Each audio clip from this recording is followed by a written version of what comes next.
Kolay gelsin, hayırlı işler. iPhone 13 kılıfları var mı Selçuk abi?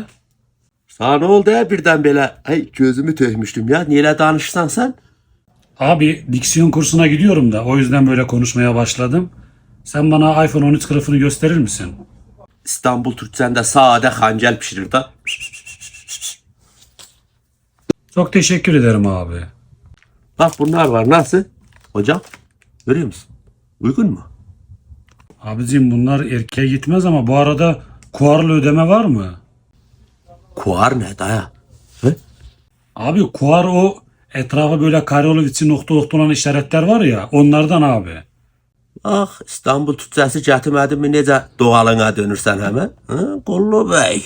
Abicim ben bir hesabıma para aktarayım da kuarlı ödeyeceğim. Kemçene. Cebinde 20 milyon yoktu ben bir kuarlı ödeyeyim. Kuar başına değsin. Çay içmeye cebinde 5 kuruş yoktu. Kuarlı ödeyeyim.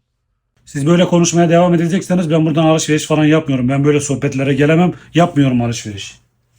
Sen dil kursuna gitmiş halin budur mu ağzımda it boğuşur zaten ya. Sen bana hiç alışveriş yapsan da ben satmıram. Çıkış ya kollu.